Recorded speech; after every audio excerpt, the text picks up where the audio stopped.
चुनाव की शुरुआत के साथ ही शुरू हो गया बड़ा खेला। समाजवादी पार्टी के प्रत्याशी ने लगाए गंभीर आरोप। सपा प्रत्याशी बोले मतदाताओं को मतदान करने से रोका जा रहा है। सरकारी किरदारों के द्वारा मतदाताओं पर बनाया जा रहा है दबाव। लोकतंत्र के महापर्व की शुरुआत हो चुकी है। पहले चरण के मतदान चल रहे हैं और इसी के साथ आरोपों की झड़ी लगनी भी शुरू हो गई है। समाजवादी पार्टी के नेताओं के द्वारा गंभीर आरोप लगाए गए हैं। सिर्फ इतना ही नहीं, शुरुआत से जिस तरीके का माहौल देखने को मिल रहा है उससे साफ है कि एक बार फिर से सत्ताधारी पार्टी सियासत पर अपना कब्जा करने जा रही है। लोकसभा चुनाव के पहले चरण की वोटिंग शुक्रवार को सुबह 7 बजे से शुरू हो चुकी है। यूपी में 8 सीटों पर वोटिंग हो रही है। इसमें सबसे कम रामपुर में वोटिंग हो रही है। इसे लेकर एक तरफ कई तरह के कयास लगाए जा रहे हैं, तो दूसरी तरफ मुख्य विपक्षी पार्टी सपा ने वोटरों को रोकने और बूथों पर जानबूझकर धीरे मतदान कराने का आरोप लगाया है। इसी तरह के आरोप आजम खान के इस्तीफे के बाद हुए और चुनाव के दौरान भी समाजवादी पार्टी ने लगाए थे। तब भारतीय जनता पार्टी के सपा को हराकर पहली बार रामपुर सीट पर अपना कब्जा किया था।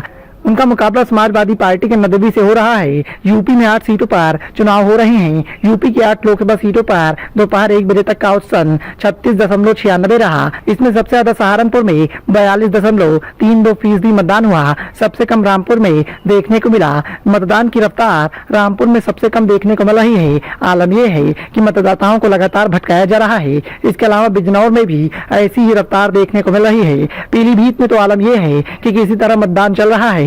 सुबह 7 बजे से वोटिंग का खेला शुरू हो गया। रामपुर में मतदान का प्रतिशत लगातार गिरता गया। कई मतदान केंद्रों पर वोटरों की कतार तो देखी गई, लेकिन वोटिंग परसेंटेज में नहीं बढ़ पाया। इसे लेकर समाजवादी पार्टी ने अफसरों पर जानबूझकर धीमे मतदान कराने का आरोप लगाया। रामपुर को लेकर सियासत की सरगर्मियां इस बार इसलिए तेज हैं क्योंकि रामपुर लोकसभा सीट पर हमेशा से समाजवादी पार्टी का दबदबा देखने को मिलता है। इसे समाजवादी पार्टी का गर्व भी कहा जाता है, लेकिन जिस तरीके से यहाँ वोटिंग का परसेंटेज कम देखने को मिल रहा है उससे साफ है कि समाजवादी पार्टी के घर में किसी भी तरह से अफसरों के द्वारा मतदान की रफ्तार को रोकने का प्रयास भी किया जा रहा है। रामपुर में समाजवादी पार्टी प्रत्याशी मोहिबुल्लाह नदवी ने पुलिस और अधिकारियों पर वोटरों को वोट डालने से रोकने के आरोप लगाए हैं। उन्होंने मीडिया से बातचीत होकर कहा कि अब तक 1 दर्जन से ज्यादा पोलिंग बूथ पर शिकायत आ चुकी है कि पुलिस मतदाताओं को वोट नहीं डालने दे रही है। मतदाताओं को ये कहकर केंद्र से वापस किया जा रहा है कि उनका वोट पड़ गया है, जबकि ऐसा नहीं है। इसके अलावा यहाँ के फिजिकल कॉलेज गेट पर जिला निर्वाचन अधिकारी के आदेश के बावजूद भी बूथ पर तैनात दरोगा ने मतदाताओं के आईडी कार्ड चेक किए। दरोगा ने मतदान के लिए पहुंचे मतदाताओं को 2-2 आईडी कार्ड मांगे। मौके पर मौजूद मतदाताओं ने मामले का विरोध किया।